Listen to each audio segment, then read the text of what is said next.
जय हिंद दोस्तों, कैसे हैं आप सब। उम्मीद है बहुत ही अच्छे होंगे। आप लोग का पढ़ाई भी बहुत अच्छे से चल रहा होगा। आज जो हम लोग बात करेंगे पार्ट 24 बेसिक इलेक्ट्रिकल का, जिसमें आज का जो कॉन्सेप्ट सीखना है, आज हमें सीखना है सुपर मेष के बारे में। सुपर मेष क्या होता है उसके बारे में थोड़ा सा समझेंगे, उसके कुछ पॉइंट्स को जानेंगे।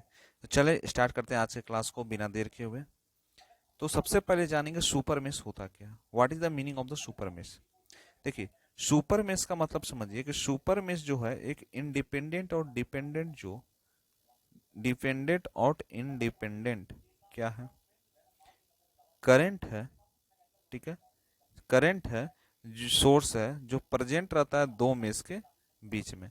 यह डिपेंडेंट और इंडिपेंडेंट करंट सोर्स है जो दो मेष के बीच में प्रेजेंट होता है। यहाँ पर आता है क्वेश्चन कि मेष क्या होता है। जैसे देख लीजिए, कल के क्लास में भी आपको हम बताए थे, यह क्या है, एक सिंबल है, यहाँ पर वोल्टेज सोर्स कनेक्ट है। उसी तरह से एक दूसरा भी है, इसी तरह से कनेक्शन है, और यहाँ पर भी कनेक्शन है। डैट मीन्स यह जो कनेक्शन आपको दिख रहा है, ये दो कनेक्शन, ये और ये, फर्स्ट और सेकंड, ये दोनों जो है ये दोनों कहलाते हैं मेष। ठीक है, हम आपको कॉन्सेप्ट बताए थे, MLA का कॉन्सेप्ट एक बताए थे आपको। All mesh are loop but all loop are not mesh. ये हम कॉन्सेप्ट आपको हम बताए थे। तो इसमें समझ जाइए कि दो जो है मेष हैं, लेकिन ये पूरे बात किया जाए, एक दो और ये पूरा पॉइंट, डेट पॉइंट इज, जितने भी पॉइंट हैं ये सारे जो हैं, इसमें मेष कितने बताइए। तो मेष इसमें दो हैं। लूप कितने हैं, लूप, तो लूप इसमें तीन है। ये चीज ही आपको बोल रहा है। यानी बोलता है कि जब भी कोई भी इंडिपेंडेंट या डिपेंडेंट करंट सोर्स दो मेष के बीच में प्रेजेंट होगा, ठीक है ना, यानी यहाँ पर, यहाँ पर कोई चीज प्रेजेंट है, एक मेष और दो मेष के बीच में यहाँ पर जब भी कोई चीज प्रेजेंट होता है, से मान लीजिए ए पॉइंट डेट प्रेजेंट है, तो यही जो कहलाता है, यही कहलाता है सुपर मेष। यही क्या कहलाता है, सुपर मेष कहलाता है। ठीक है, समझ आ गया। नेक्स्ट समझिए, बोलता है कोई भी सुपर मेष जो होता है, कोई भी सुपर मेष हो, ठीक है, कोई भी सुपर मेष हो, तो कोई भी सुपर मेष जो होता है वो does not have own charge, उसके पास अपना कोई चार्ज नहीं होता। कोई भी सुपर मेष के पास अपना कोई चार्ज नहीं होता, ये चीज समझ जाइएगा। नेक्स्ट बात बताते हैं आपको। नेक्स्ट ये बोलता है कि to find a super mesh, जब भी कोई भी सुपर मेष को फाइंड करने की बात आएगी, तो जो केसीएल और केवीएल है, केसीएल और केवीएल है, या ओम्स लॉ, ये तीन चीज का हम यूज करेंगे। ठीक है, ठीक है, कोई भी सुपर मेष है फाइंड करना है, तो वहां पर क्या क्या चीज लगेगा, वहां पर मेष करंट होना चाहिए, वहां पे ब्रांच करंट होना चाहिए। दो चीज यहाँ पर होना जरूरी है किसी चीज को सोल्यूशन करने के लिए। तब वह क्या प्रोवाइड करता है, कांस्टेंट इक्वेशन। जब कोई भी कांस्टेंट इक्वेशन चाहिए आपको, तो मेष और ब्रांच दो कॉन्सेप्ट यहाँ पर लगेगा, तब हमें कांस्टेंट इक्वेशन मिलेगा। यही जो कहता है यह सुपर मेष कहता है। ठीक है, ये चीज आप समझ गए होंगे। कुछ नोट पॉइंट है जो सुपर मेष को लेकर लिखा जा रहा है। क्या नोट पॉइंट बना है कि जो मेष करंट होता है वह इक्वल टू ब्रांच करंट हो सकता है या नहीं भी हो सकता है। यानी जो ब्रांच में जो करंट आ रहा है उसका इक्वल भी हो सकता है, नहीं भी हो सकता है। यही जो है सुपर मेष कॉन्सेप्ट कहलाता है। ठीक है, इतना समझ आ गया। अब चलिए नेक्स्ट बात करते हैं। अब नेक्स्ट ये बात होने वाला है, क्या बात होने वाला, अब हम लोग सीखेंगे कि नोडल एनालिसिस क्या होता है, what is the meaning of the nodal analysis. मेष समझे थे कॉन्सेप्ट कल, ठीक है ना, तो आज नोडल एनालिसिस समझते हैं। मेष का थोड़ा सा हम लोग समझ गए थे, तो नोडल एनालिसिस क्या होता है लिखिए। नोडल एनालिसिस, नोडल एनालिसिस बोलता है कि जिसमें केसीएल और ओम्स लॉ, जिसमें क्या हो, केसीएल भी हो और ओम्स लॉ दोनों जब लगता है, तो ये जो कहलाता है यह नोडल का कंसेप्ट कहलाता है। दैट मीन्स यहाँ पर केसीएल लगेगा। केसीएल का मतलब क्या होता है, किरचॉफ्स करंट लॉ, और ओम्स लॉ। ओम्स लॉ क्या होता है, V बराबर I R, that is called the Ohm's law. तो हम इसको कैसे डिफाइन कर सकते हैं? सबसे पहला चीज यहाँ पर लिख सकते हैं पॉइंट कि the most general approach to solving network. देखिए, कोई भी नेटवर्क को सोल्व करने का, ठीक है ना, एक जनरल अप्रोच है नेटवर्क सॉल्व, या इसको ऐसे लिख सकते हैं, the general approach to solve the network, general approach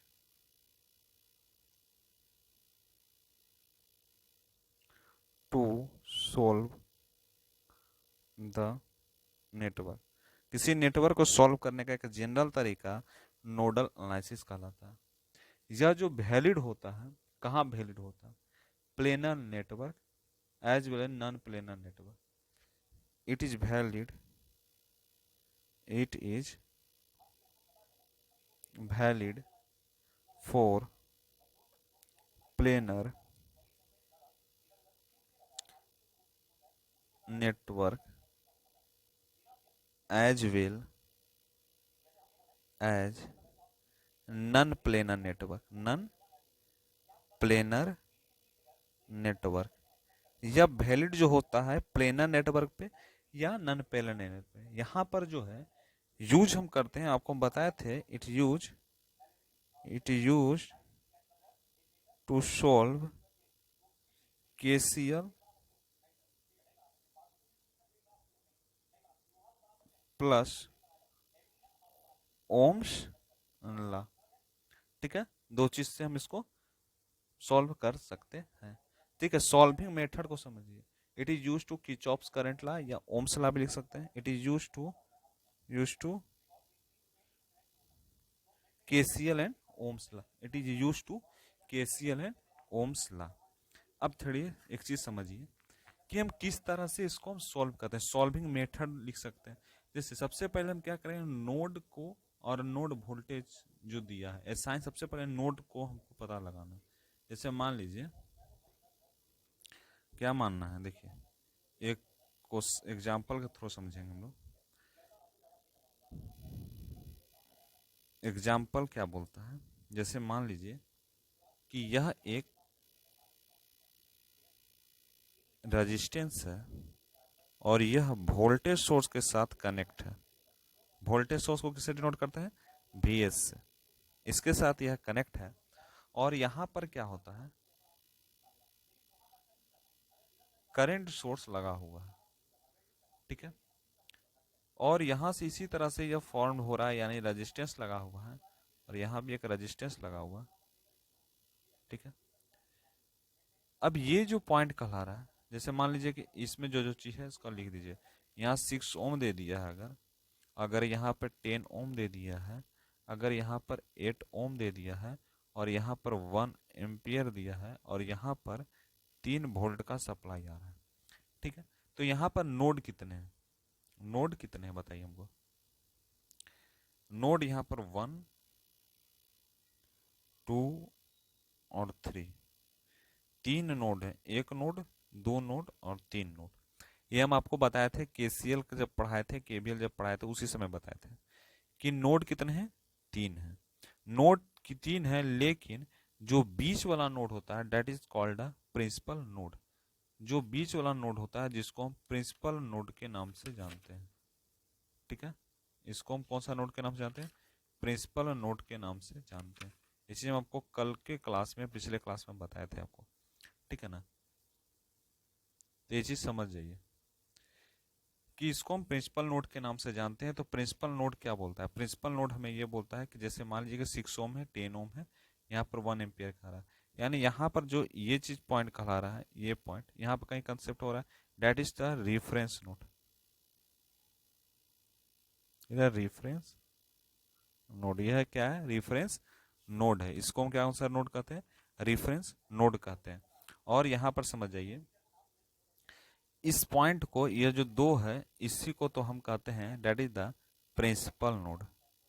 principal node, जहां पर बहुत सारे नोड आपस में आके मिलते हैं, जब बहुत सारे इधर से भी कोई करंट, इधर भी और इधर, चारों तरफ से एक जगह आके मिलते हैं, ऐसे नोड को हम प्रिंसिपल नोड के नाम से जानते हैं। ऐसे नोड को हम कौन सा नोड के नाम से जानते हैं? प्रिंसिपल नोड के नाम से जानते हैं। ठीक है, प्रिंसिपल नोड। ठीक है, सारी चीज हम आपको बताए थे। ऐसे नोड को हम कौन सा नोड कहते हैं? प्रिंसिपल नोड के नाम से जानते हैं। या 1 एम्पियर है, या 1 एम्पियर है, 8 ओम है, 10 ओम। इसको सॉल्व करते हैं, बताते हैं आपको। सबसे पहले हम क्या करेंगे कि कभी भी नोड की बात होगी, हमको यहाँ पर क्या करना है, यहाँ पर वो क्या फाइंड करना है, थोड़ा देखिए। हमें जो फाइंड करना है, हमें फाइंड करना है value of V D. Find the value of V D का वैल्यू हमें फाइंड करके देना है। सबसे पहले हम क्या करें पॉइंट, सबसे पहले यहाँ पर पॉइंट बनाते हैं एट नोड 2, एट नोड 2। ठीक है, अप्लाई क्या करेंगे, यहाँ पर जो अप्लाई करेंगे, यहाँ पर अप्लाई करेंगे क्या, नोडल एनालिसिस। ठीक है, नोडल एनालिसिस अप्लाई हुआ। सबसे पहले V1 को देखेंगे, तो यहाँ पर 1/6 प्लस 1/10 कैसे करेंगे, ये 6 है। ठीक है, और उसके बाद यहाँ पर क्या है, 1/10 हो गया, तो ये हो गया। दो नोट को देख लेंगे। फिर माइनस V2 को देखेंगे, तो V2 में क्या होगा, 1/10 होगा। V1 और V2 में 1/10 ही चलेगा। और उसके बाद बराबर में 1 माइनस हो जाता है, 1 माइनस में हो जाता है 3/6, 3/6। इसी तरह से हम सॉल्व करके देखते हैं। ठीक है, तो यहाँ पे लिखिए माइनस में V2, यहाँ पर 1/10, उसके बाद यहाँ पर बराबर में 1 माइनस 3/6, यानी 1/2 यहाँ बन के आ रहा है। क्या बन के आ रहा है, 1/2।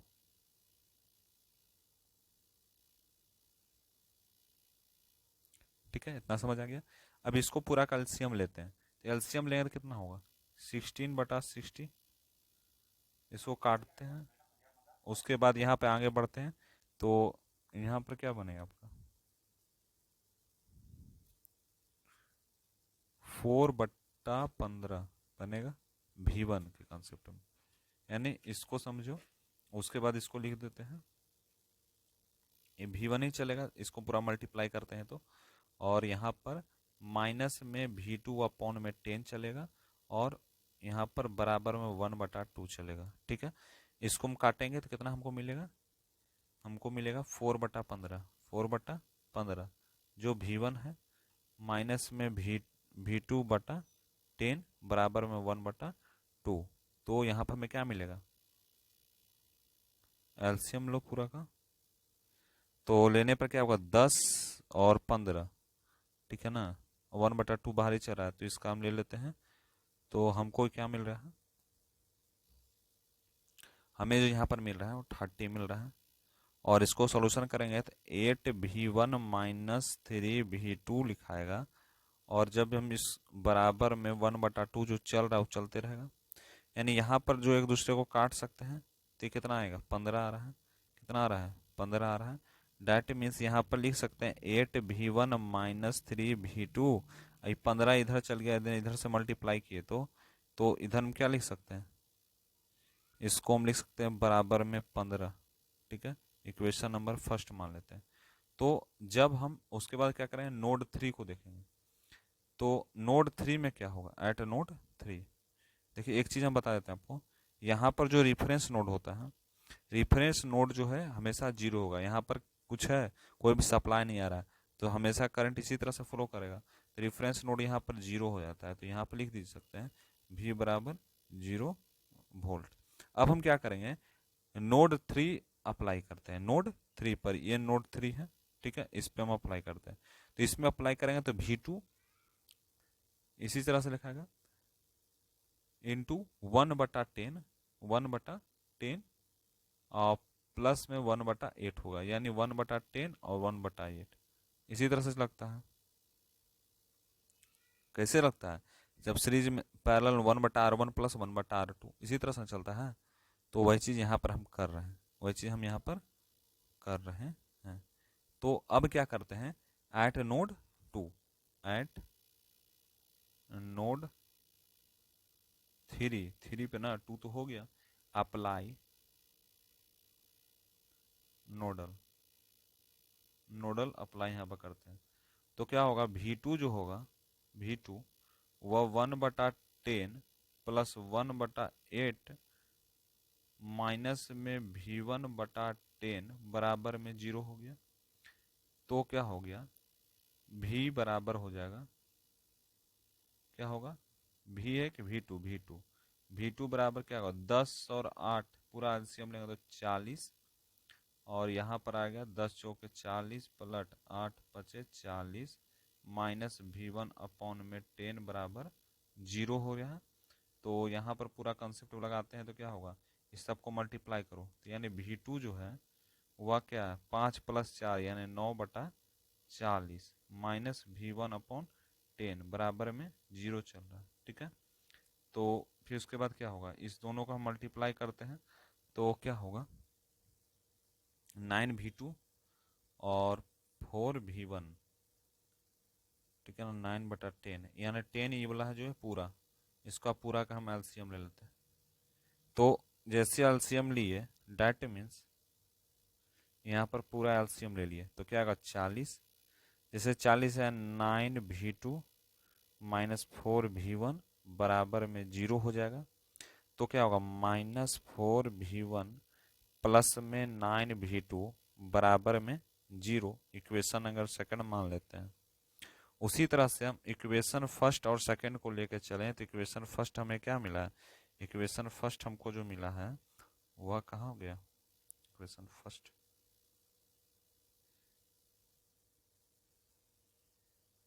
4/8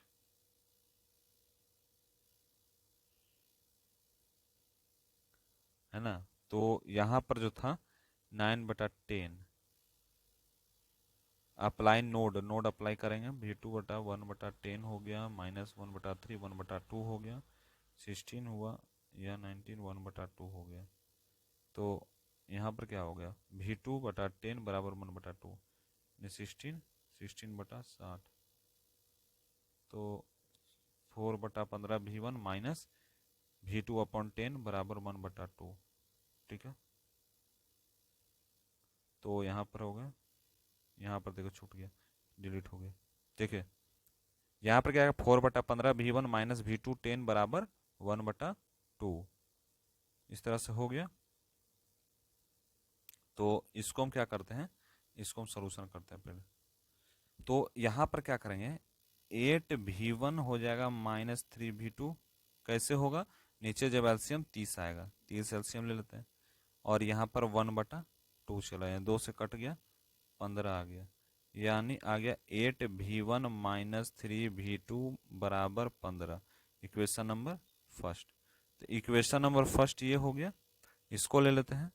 और उसके बाद समझिए यहाँ पर फिर करेंगे V2 का निकालेंगे, इक्वेशन नंबर सेकंड ये हो गया, इक्वेशन नंबर सेकंड आपका ये हो गया। ठीक है, तो फर्स्ट सेकंड दोनों को ले लेते हैं। जैसे फर्स्ट सेकंड दोनों को लेते हैं तो यहाँ पर लिख सकते हैं आप, क्या लिख सकते हैं, -4V1 प्लस 9V2 बराबर में 0, इक्वेशन नंबर सेकंड हो गया।